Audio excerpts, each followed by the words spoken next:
our theme is worship, and we're doing John 4, verses 23 through 24 today. And then I want to read our 5 statements for today before I get into this. Today is the 20th of the month. And so our 5 statements are: number 1, I will live and not die and declare the works of the Lord. Psalm 118, verse 17. Number 2, I remain confident of this. I will see the goodness of the Lord in the land of the living. Psalm 27, verse 13. Number 3, I am strong and courageous. I will not be afraid of anyone, for the Lord my God goes with me.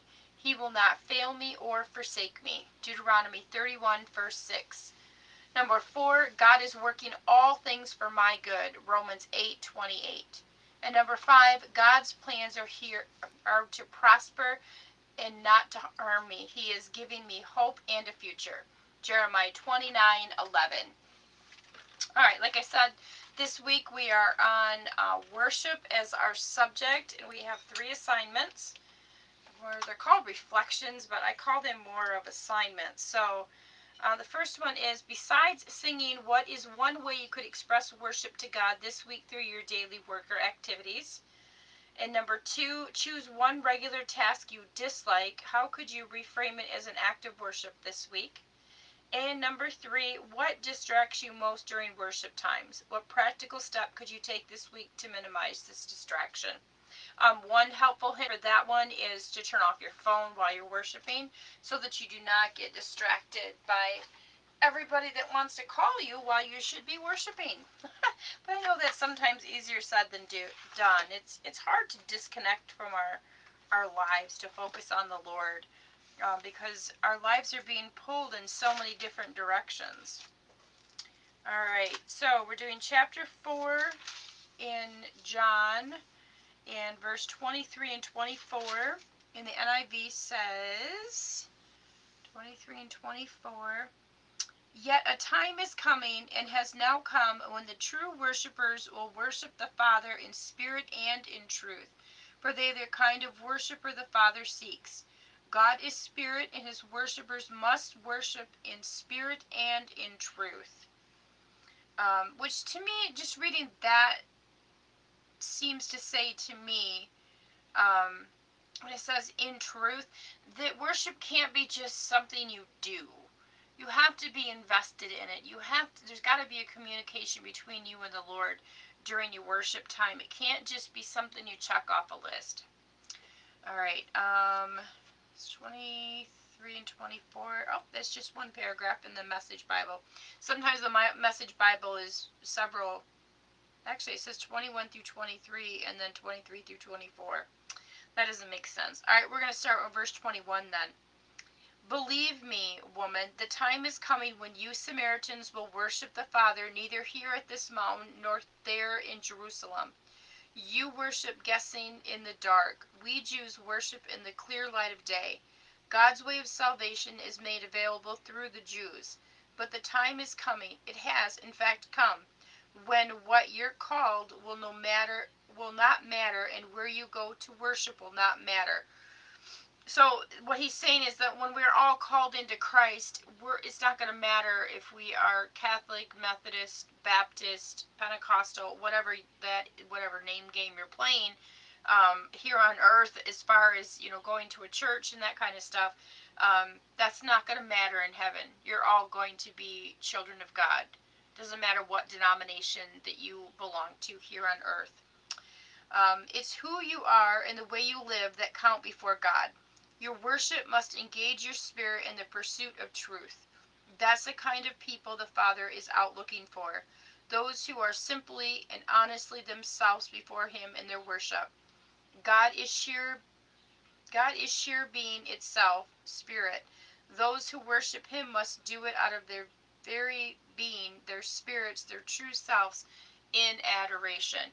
I have been guilty of getting caught singing in the car, and I'm sure people think that I may look a bit weird, but it's okay, because I don't care. I'm worshiping my God in the best way that I know how.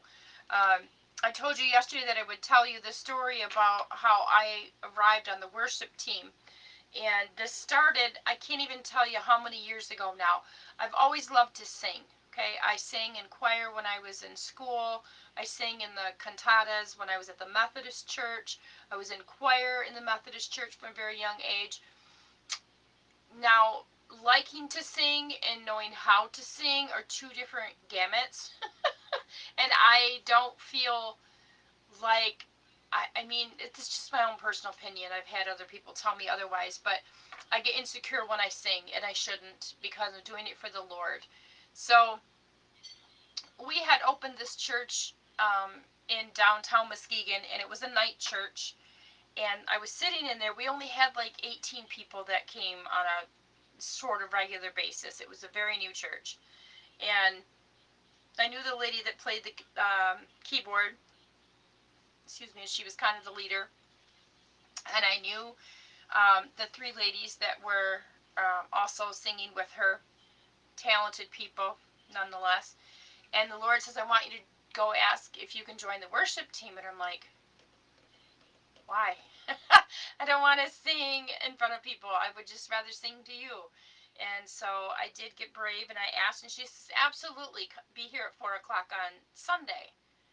So I showed up the next Sunday at 4 o'clock, and lo and behold, there was me and her, and that was it. I said, where's the rest of the team? Oh, they couldn't come today. You're leading worship. And I'm like, hey, God, you're funny, God. It's my first time up here on a worship team, and you're telling me that I have to lead? I don't even know. But I made it through. It was a little nerve-wracking, and that church ended up dissolving, and I went back to our home church where I go now.